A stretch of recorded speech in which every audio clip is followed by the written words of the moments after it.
Bismillahirrahmanirrahim. Assalamualaikum warahmatullahi wabarakatuh.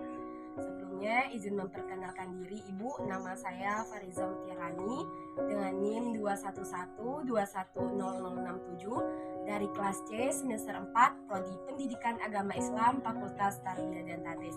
Baik, pada kesempatan ini saya akan memenuhi salah satu tugas yang diberikan oleh Ibu Asmara Yumarni pada mata kuliah pembelajaran Al-Quran Hadis di madrasah dengan 5 pertanyaan sebagai berikut.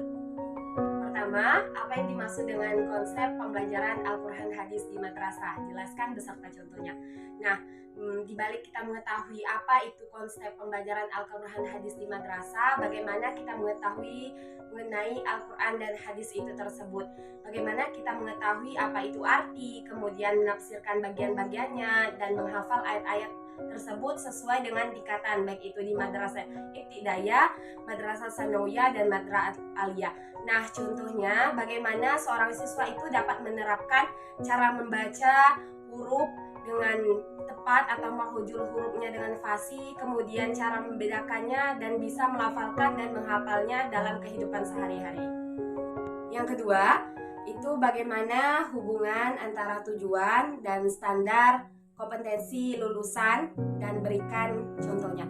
Nah, begini, kalau kita berbicara mengenai tujuan, itu kan manfaatnya, dan kita berbicara mengenai standar kompetensi lulusan yang ada di sekolah. Hubungannya diharapkan siswa itu dapat memperbaiki dirinya mulai dari sikap kemudian akhlaknya baik di dalam sekolah maupun di luar sekolah, serta berhubungan dengan mengasah minat dan bakat peserta didik tersebut agar mereka bisa mengikuti hal-hal sesuai dengan standar kompetensi lulusan tersebut. Artinya mereka lulus dengan ada output dan input untuk dunia kedepannya atau dalam kehidupan sehari-harinya.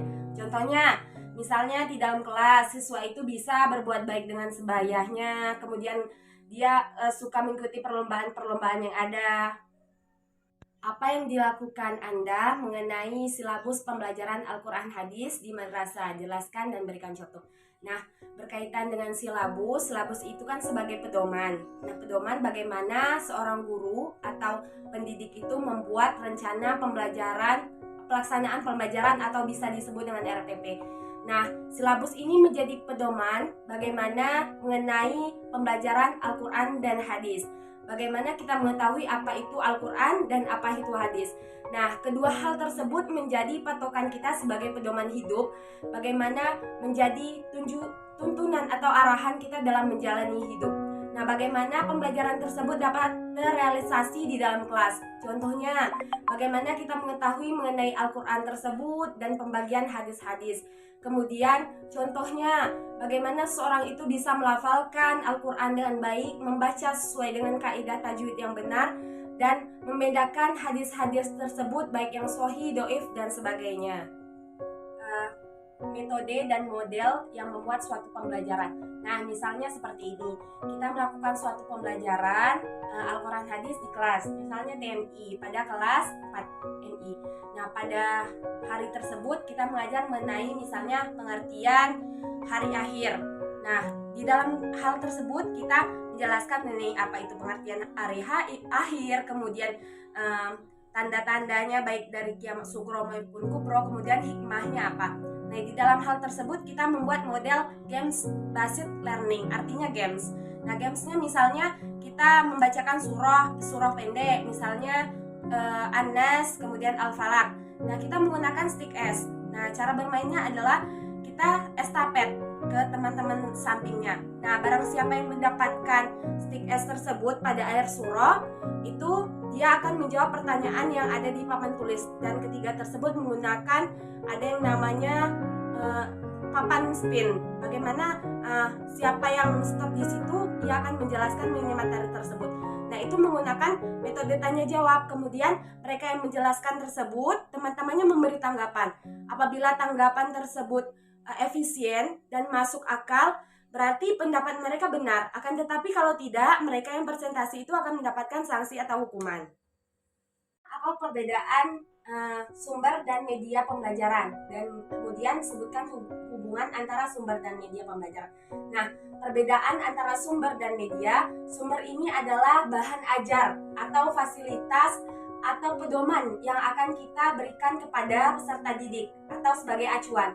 Nah, sedangkan media pembelajaran ini adalah penunjang dari sumber pembelajaran tersebut agar tujuan pembelajaran tersebut dapat berjalan atau sesuai dengan tujuan maksimal.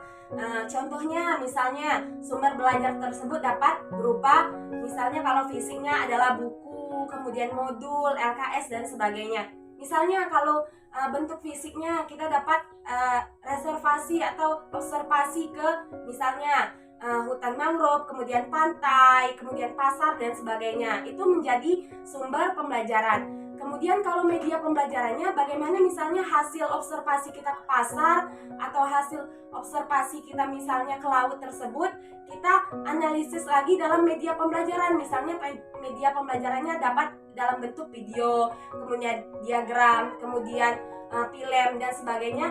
Jadi materi yang kita sudah dapat dari sumber ajar tersebut bisa kita simpulkan atau fleksibelkan di dalam suatu media pembelajaran tersebut. Nah, hubungannya adalah ini saling berhubungan. Karena mengapa demikian? Bahwasanya ketika sumber belajar tersebut tepat atau bagus, maka media pembelajaran tersebut akan berkesinambungan atau bagaimana sumber belajar tersebut sebagai acuan dan media pembelajaran tersebut sebagai pelengkap agar materi yang diajarkan tersebut dapat dijelaskan oleh seorang pendidik tersebut dengan secara terperinci.